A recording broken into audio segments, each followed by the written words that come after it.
Cookery சேனலை பார்த்து யார் வேணாலும் சமையல் பண்ணலாம். ஆனா சுவையான சமையல் பண்றது எப்படி? நான் இதயம் நல்லெண்ணெயில சமையல் பண்றேன். ஆஹா ஓஹோன்னு பாராட்டுறாங்க. நீங்களும் இதயம் நல்லெண்ணெயில சமையல் பண்ணுங்க, பாராட்ட வாங்குங்க. தினம் தோறும் வாங்குவே இதயம் இதயம். சாணக்கியா நேயர்களுக்கு வணக்கம். நேற்று 8 ஆண்டுகளுக்கு பிறகு மத்திய அரசு ஜிஎஸ்டியில் பெரும் சீர்திருத்தத்தை கொண்டு வந்திருக்காங்க. 5, 12, 18, 28 4 ஸ்லாப் இருந்த இடத்துல 580 2 ஸ்லாப் மட்டும் வச்சுருக்காங்க. சின் கூட்ஸ், எக்ஸ்பென்சிவ் கார், ஸ்போர்ட்ஸ் காருக்கெலாம் 40% வரைக்கும் வரி விதிச்சிருக்காங்க. இதை பற்றின கருத்துக்களை தெரிவிக்கிறதுக்காக நம்ம கூட ஆடிட்டர் சார் இருக்கார். வாங்க கேட்டு தெரிஞ்சுப்போம். ஜிஎஸ்டியில் இந்த சீர்திருத்தங்களை கொண்டு வந்தது காரணம் அமெரிக்காவோட வரி விதிப்பா, இல்லைனா இதுக்கு முன்னாடி அந்த பிளான் இருந்துச்சா சார்? அமெரிக்காவோட வரி விதிப்புங்கிறது கடந்த 30 நாட்களில் நடந்துட்டுருக்கு. ஆனால் ஜிஎஸ்டி சீரமைப்பு பண்ணணுங்கிறது ஜிஎஸ்டி வந்த இன்றைக்கே சீரமைப்பு. கொஞ்சம் மக்கள்லாம் புரிஞ்சுக்கணும். இன்றைக்கி ஒரு முன்னாள் நிதி மந்திரி ஒரு ஊடகத்தில் பேட்டி கொடுத்துருக்காரு. நான் அந்த பேட்டியை கூட படித்தேன். 8 ஆண்டுகளாக தூங்கினாங்களா அப்படின்னு கேட்குறாரு. ஜிஎஸ்டி வரி 8 வருஷம் ஆச்சு, 8 வருஷத்துக்கு முன்னாடியே இது கொண்டு வந்திருக்கணுமே அப்படிங்கிறாங்க. அதாவது இன்றைக்கி ஜிஎஸ்டியில்னு ஒரு சட்டம் இருக்குது. அது 2017 வந்திருக்கு.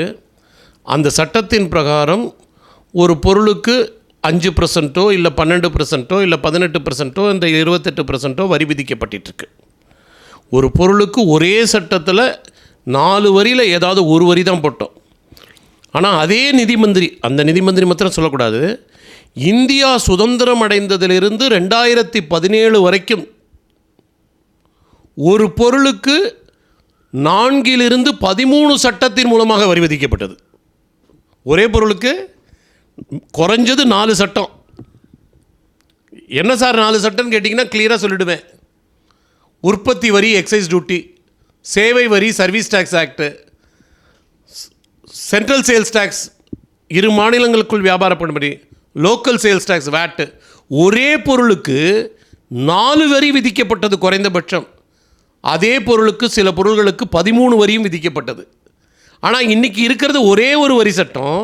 அந்த ஒரு வரி சட்டத்தில் உண்மை என்னவென்றால் ஜிஎஸ்டி வந்ததுக்கு பிரகாரம் எல்லா பொருள்களின் வரியும் குறைந்தபட்சம் 1% 7% வரை குறைக்கப்பட்டது. எப்போ? நான் இன்றைக்கி சொல்லலை. 2017 ஜூலை 1ஆம் தேதியே எல்லா பொருளுக்கும் ஜிஎஸ்டி வந்ததுக்கப்புறம் மொத்த வரி விதிப்பை கணக்கெடுத்து கொண்டோம் என்றால், எல்லா சட்டங்களின் மூலம் விதிக்கப்பட்ட மொத்த வரி விதிப்பை எடுத்துக்கொண்டோம் என்றால், மொத்த வரி விதிப்பில் 1% 7% வரை அப்பயே குறைக்கப்பட்டது.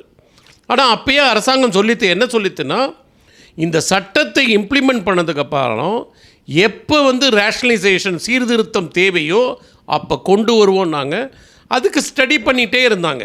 ஏன்னா ஃபஸ்ட்டு 5 இயர்ஸ் காம்பன்சேஷன் கொடுக்க வேண்டியிருந்தது ஸ்டேட் கவர்மெண்ட்டுக்கு.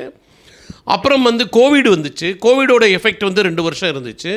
இதெல்லாம் பார்த்ததுனால 7 வருஷத்துக்கு அப்போ 8ஆவது வருஷம் சீர்திருத்தம் கொண்டு வந்திருக்காங்க. இதுக்கும் அமெரிக்க வரி விதிப்பிற்கும் என்னை பொறுத்தவரை சம்பந்தம் இல்லை என்று தான் நான் நினைக்கிறேன். இந்த சீர்திருத்தங்கள்னால மிடில் கிளாஸ், அப்பர் கிளாஸ் மக்களுக்கு என்ன சார் பயனளிக்கும்? இந்த சீர்திருத்தத்தினால நீங்கள் கேட்டீங்க அப்படின்னா என்ன பயன் இல்லைன்னு சொல்லுங்கள் யாரையாவது. அத்தனை ஊடகங்களும் ஜிஎஸ்டியை பற்றி பேசிகிட்டு இருந்தாங்களே, ஏதாவது ஒரு ஊடகத்தில் இந்த வரி விதிப்பினால் என்ன பயன் இல்லைன்னு சொல்லுங்கள். இந்த வரி விதித்த சட்டம் உணவுப் பொருட்களில் கிட்டத்தட்ட 50 60 உணவு. பரோட்டாவுக்கு 18% போட்டாங்க. நீங்கள் டேக்ஸ் கிடையாதுங்க. ஒரு பெரிய தொழிலதிபர் சொன்னார், ரெஸ்டாரண்ட் நடத்தவர் கோயம்புத்தூரில், பன்னுக்கு 5%, க்ரீம் பன்னுக்கு 18% போடுறீங்க அப்படின்னு. எல்லோரும் சிரித்தாங்க. ஊடகங்கள்லாம் அப்படியே பெருசாக சொல்லித்து. அன்றைக்கி உண்மை என்ன அப்படின்னா, ஜிஎஸ்டி வரத்துக்கு முன்னாடி பன்னுக்கு 5% தான். இந்த நாட்டில் ஜிஎஸ்டிங்கிற சட்டம் வரத்துக்கு முன்னாடி க்ரீம் பன்னுக்கு 21% இருந்துச்சு. ஆனால் அது மக்களுக்கு தெரியாது. ஏன் தெரியாதுன்னா, இப்போ ஜிஎஸ்டி வரியை இன்வாய்ஸில் போடணும். அன்னைக்கு வரி எது கடைசியாக போட போகிறதோ அந்த வரி சட்டம் பத்திரம், அந்த வரி மாத்திரம் அதில் இருந்தால் போதும். அந்த பொருளுக்கு முன்னாடி வர எக்ஸைஸ் டியூட்டியோ சர்வீஸ் டேக்ஸோ சிஎஸ்டியோ போட்டிருந்தா அதை வந்து இன்வாய்ஸில் போடணுங்கிற அவசியம் இல்லை. அதனால் அது மக்களுக்கு தெரியல. அன்றைக்கி க்ரீம் பண்ணுக்கு 21% இருந்துச்சு. பேக்கடு மிக்சர் காரம் எல்லாத்துக்குமே ஹால்டிராம்ஸில் என்ன வாங்கினாலும் 21% இருந்துச்சு. அதெல்லாம் 18% தான் கொண்டு வந்தாங்க. இன்றைக்கி பாருங்கள், எல்லாரையும் தீபாவளி நல்லா ஜெகஜோதியாக கொண்டாடுங்க, எந்த ஸ்வீட் வேணாலும் சாப்பிடுங்க, 18% கிடையாது, 5% தான். ஸோ நீங்கள் தான் இப்போ திருந்தணும். ஒன்று பண்ணுங்க, கடையில் போய் ஸ்வீட் வாங்குறீங்களோ காரம் வாங்குறீங்களோ 20ஆம் தேதி போய் வாங்கிக்கோங்க, ஒரு பில்லை வச்சுக்கோங்க. அதில் 12% போட்டிருக்காங்களா 18% போட்டிருக்காங்களா சந்தோஷமாக கொடுத்துட்டு வாங்கிடுங்க. 22ஆம் தேதி அதே பொருளை போய் காலையில் வாங்குங்க. 18% போட்டிருந்த பொருளுக்கு 5% போட்டு 100 ரூபா வாங்கின பொருளை 87 ரூபா 88 ரூபாய்க்கு உங்கள் கையில் கொடுக்கலன்னா அந்த வியாபாரத்தில் நீங்கள் ஏமாறுறீங்கன்னு அர்த்தம். அப்போ உணவுப் பொருட்களின் விலை மிகவும் குறைக்கப்பட்டிருக்கிறது. இதை விட காமன் மேனுக்கு ஒன்றும் சொல்ல முடியாது. இன்னொன்று காமன் மேனுக்குன்னு கேட்குறீங்க, நான் இப்போயே சொல்லிடுறேன். நமக்கு வெயில் காலத்தில் ரொம்ப தாகமாக இருந்தால் இப்போ எல்லோரும் என்ன பண்ணுறாங்க, கூல்ட்ரிங்க்ஸ் குடிக்கிறீங்க. பார்த்தீங்களா, இளநீ குடிக்கிறேன்னு சொல்ல மாட்டேங்கிறாங்க, எலுமிச்சம்பழ ஜூஸ் குடிக்கிறேன்னு சொல்ல மாட்டேங்கிறாங்க, பதநீர் குடிக்கிறேன்னு சொல்ல மாட்டேங்கிறாங்க, கூல்ட்ரிங்க்ஸ் குடிக்கிறாங்க. கூல்ட்ரிங்க்ஸ் யாருடைய தயாரிப்பு? மெஜாரிட்டியோட கூல்ட்ரிங்க்ஸ் தயாரிப்பு மல்டிநேஷ்னல்ஸ் தயாரிப்பு, எம்என்சி கம்பெனியோட தயாரிப்பு. அப்போ அரசாங்கம் இந்த வரி விதிப்பில் என்ன சொல்லிச்சு அப்படின்னா, எல்லா கூல்ட்ரிங்க்ஸுக்கும் 40% டேக்ஸ் கொண்டு போய் 28% கொண்டு போயாச்சு. ஆல் த கூல்ட்ரிங்க்ஸ் ரேட் அப்படியே மொத்தமாக ஏற்றி வச்சாச்சு. 18%லேருந்து 40%. எங்கள் நாட்டு விவசாயி வெயிலில் கஷ்டப்பட்டு உங்களுக்காக இளநீ தராரு, எலுமிச்சம்பழம் தராரு, பதனி தராரு, நொங்கு தராரு. எங்கள் நாட்டில் இருக்கிற விவசாயி மாடு வளர்த்து நீர்மோர் தராரு. இதெல்லாம் வாங்கி குடிங்க, உடம்புக்கும் நல்லது, மனசுக்கும் நல்லது. நான் ஆல்காலிக் பிரிவரேஜஸ் கூல்ட்ரிங்க்ஸ்லாம் போய் குடிக்காதீங்க. குடிக்கிறீங்களா? அப்போ எங்கள் நாட்டு விவசாயி கஷ்டப்பட்ட ட்ரிங்க்ஸ் தயாரிக்கிற ட்ரிங்க்ஸை நீங்கள் குடிக்க மாட்டேங்கிறீங்க. அப்போ 40% டேக்ஸ் கட்டு. ஸோ அதுக்கெல்லாம் ஏற்றிட்டோம், இங்கே குறைக்கல. எங்கள் நாட்டு விவசாயி கஷ்டப்பட்டு ஒரு புகையில பீடி லீவு தயார் பண்ணி பீடி விற்கிறாரு, பீடி தயார் பண்ணுறாங்க. பீடி யார்? பீடினா உங்களுக்கு தெரியுமாம்மா? நீங்கள் பார்த்துருக்க கூட மாட்டீங்க. பீடி பார்த்துருக்கீங்களா? பார்த்ததில்லை. சிகரெட் பார்த்துருப்பீங்க, பீடி பார்த்து. நாட்டில் கிராமத்தில் போனீங்கன்னா நிறைய விவசாயிகள் குடிக்கிறது பீடி. பீடியும் உடம்புக்கு கெடுதல் தான், சிகரெட்டும் உடம்புக்கு கெடுதல் தான். ஆனால் ஏழைகள் குடிப்பது பீடி. குடிசை தொழிலாக தமிழ்நாடு எடுத்துக்கிட்டிங்கன்னா திண்டுக்கல் மாவட்டம், தேனி மாவட்டம், திருச்சி மாவட்டம், மதுரை மாவட்டம், இந்த இடத்துலலாம் பீடி தயாரிப்பு நிறையா இருக்குது. குடிசை தொழில் மாதிரி நடந்துட்டு இருந்துச்சு. இந்த எம்என்சி கம்பெனிஸ்லாம் சிகரெட் வந்தனால அந்த பீடி தொழிலே ரொம்ப படுத்து போச்சு. இப்போ அந்த பீடி தொழிலுக்குரிய ரா மெட்டீரியலை ரேட்டை குறைச்சிட்டாங்க, 5% கொண்டு வந்துட்டாங்க. பீடிக்கு போட்ட 28% டேக்ஸை 12% கொடுங்க. சிகரெட்டுக்கு ஏற்றிட்டாங்க, 40% ஏற்றிட்டீங்க. இனிமேல் சிகரெட் குடிச்சிங்க உடம்புக்கு மாத்திரம் கெடுதல் இல்லை, பேக்கெட்டுக்கும் கெடுதல். அப்போ இது வந்து காமன் மேனுக்கு நல்லது. சரி, நம்ம நாடு அக்ரிகல்ச்சர் நாடு, அக்ரிகல்ச்சர் விவசாயம். அப்போ விவசாயம் பெருகணும். விவசாயம் பெருகணும்னா என்ன? உரங்களுடைய விலை குறைக்கப்படணும். அப்போ எல்லா உரங்கள் விவசாயிகள் நார்மலாக உபயோகப்படுத்துகிற எல்லா உரங்களுக்குமே 5% டேக்ஸ் கொண்டு வந்துட்டாங்க. ஆல்மோஸ்ட் எதுக்குமே இல்லை. அதே மாதிரி விவசாயிகள் வாங்குகிற அவங்களுடைய எக்யூப்மெண்ட்ஸ், டிராக்டர்ஸ் எல்லாத்துக்கும் 12-18%லேருந்து 5% ஆயிடுச்சு. டிராக்டர் டயருக்கு கூட 5% ஆயிடுச்சு. அப்போ என்ன ஆகுது? விவசாய உற்பத்தியோட விலை குறையுது. விவசாயிகளுடைய உற்பத்தி விலை குறைஞ்சிச்சுன்னா விவசாயிகளுக்கும் லாபம் கூட கிடைக்கும். அவங்க குறைஞ்சா செலவு பண்ணால் போதும். அப்போ அந்த விவசாய பொருள்களை வாங்குகிற காமன் மேனுக்கும் விலை குறையும். அதே மாதிரி மெடிசனில் எடுத்துக்கிட்டிங்க அப்படின்னா கிட்டத்தட்ட ஒரு 40 மெடிசனுக்கு டேக்ஸே இல்லாமல் நில் டேக்ஸ் கொண்டு வந்துட்டாங்க. நிறைய மெடிசனோட ரேட்டை வந்து 5%க்கு கொண்டு வந்துட்டாங்க. அதே மாதிரி மெடிக்கல் இன்சூரன்ஸை வந்து ரேட்டே எடுத்துட்டாங்க, நீல் கொண்டு வந்துட்டாங்க. இப்போ இதெல்லாம் யார் பார்க்கணும் அப்படின்னா மக்கள் பார்க்கணும். இந்த ரேட்லாம் குறைச்சிருக்காங்க, ஒன்றுமே கிடையாது. 2500 மேலே சட்டை, 2500 மேலே பேண்ட்டு காமன் மேன் போடுவானா பணக்காரன் போடுவானா? ஒரு பேண்ட் சட்டை 5000 யார் வாங்குவா? ஏழைகள் வாங்குவாங்களா? 50,000 சேலரி வாங்குறதுனால வாங்க முடியுமா ஒரு பேண்ட் சட்டை 10,000? அப்போ என்ன கவர்மெண்ட் பண்ணிச்சு? அதுக்கெல்லாம் 12% 18% டேக்ஸ்லாம் 5% கொண்டு வந்துருச்சு.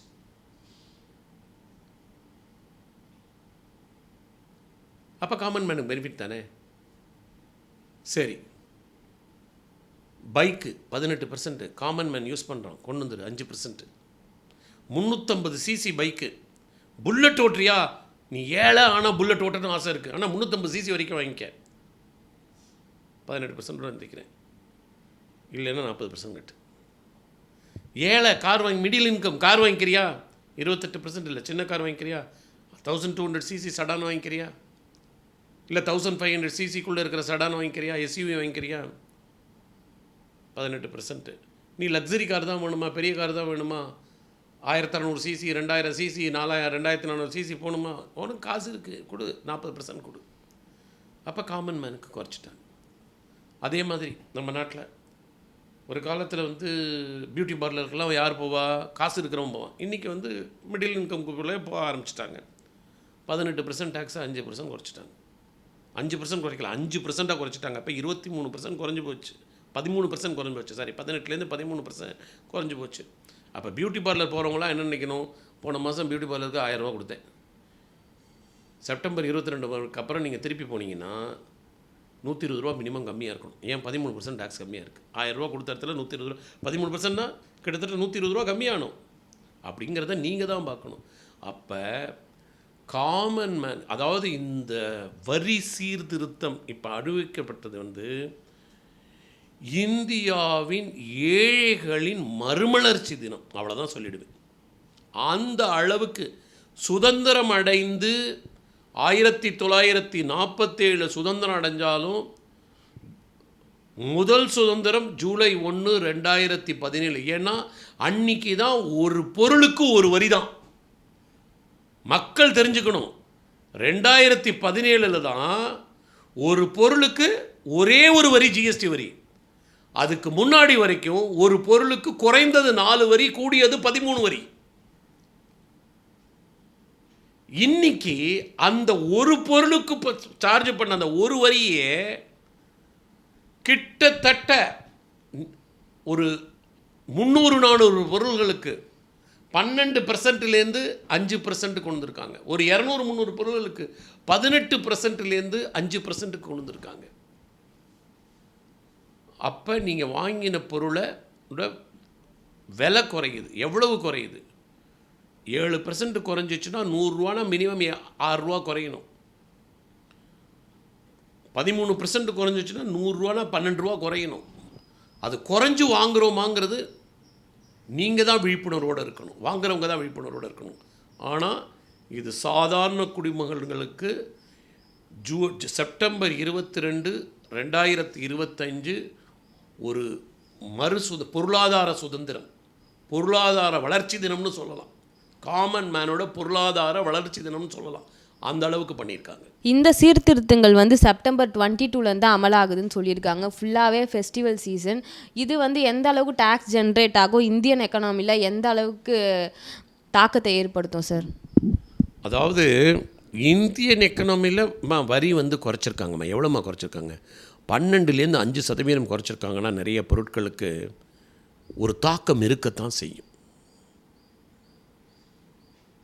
ஆனால் அந்த தாக்கம் தாங்கக்கூடிய தாக்கமாக இருக்கும், தாங்க முடியாத தாக்கமாக இருக்காது.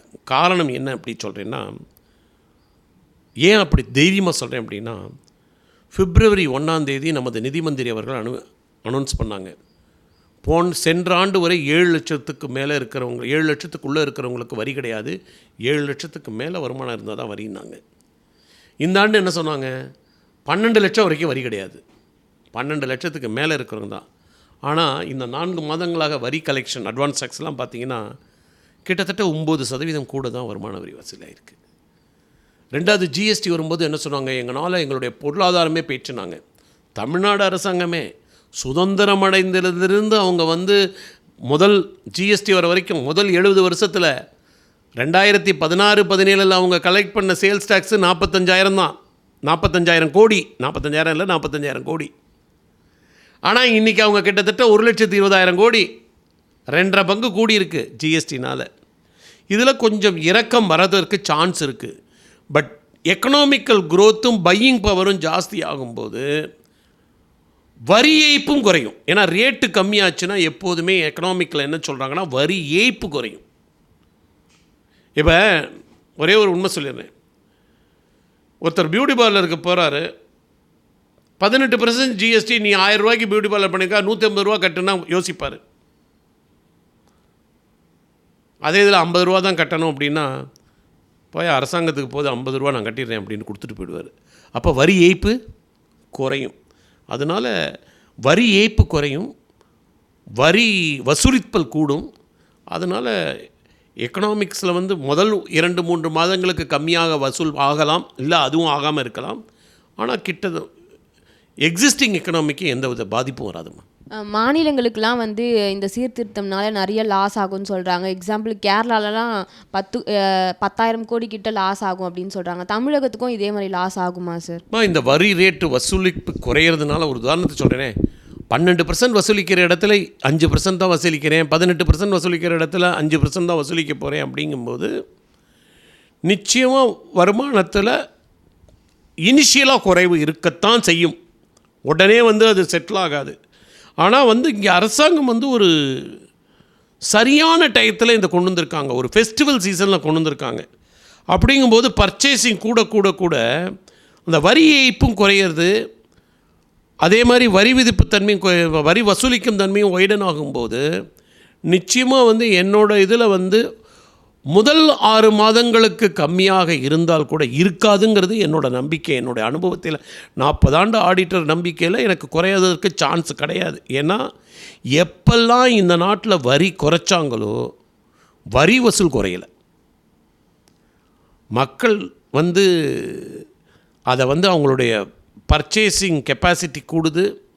2வது வந்து கம்ப்ளைன்ஸ் கெப்பாசிட்டி கூடுறதுனால இது வரைக்கும் நீங்கள் வந்து ஹிஸ்ட்ரியை எடுத்து பார்த்தீங்கன்னா வரி குறைக்கப்பட்டதனால் வரி வசூல் குறைந்தது அப்படிங்கிறது சுதந்திரம் அடைந்து கிட்டத்தட்ட 80 ஆண்டுகளாக போகுது, 77-8 ஆண்டுகள் ஆகிடுத்து, ஒன்றும் குறையலை. அதனால் எனக்கு ஒன்றும் ரொம்ப குறையுங்கிற ஒரு எஃபெக்ட் இல்லை. சொல்லலாம், எதிர்க்கட்சினால எதிர்க்கட்சி தானே. ஜிஎஸ்டி வந்ததுனால மக்கள் வாழ்வாதாரம் கெட்டு போச்சு, வரி ஜாஸ்தியாக போடுச்சு, மக்கள் கஷ்டப்படுறாங்க அப்படின்னு சொல்லுவோம். ஜிஎஸ்டி ரேட்டை குறைச்சா எங்களுக்கு பணம் இல்லைன்னு ஏதாவது குறை சொல்லுவோம். எதிரி கட்சின்னு குறை சொல்லிகிட்டே இருப்பாங்க. அதெல்லாம் இந்த காதில் வாங்கி இந்த காதில் விட்டுட்டு போயிட்டுருக்க வேண்டியதான்.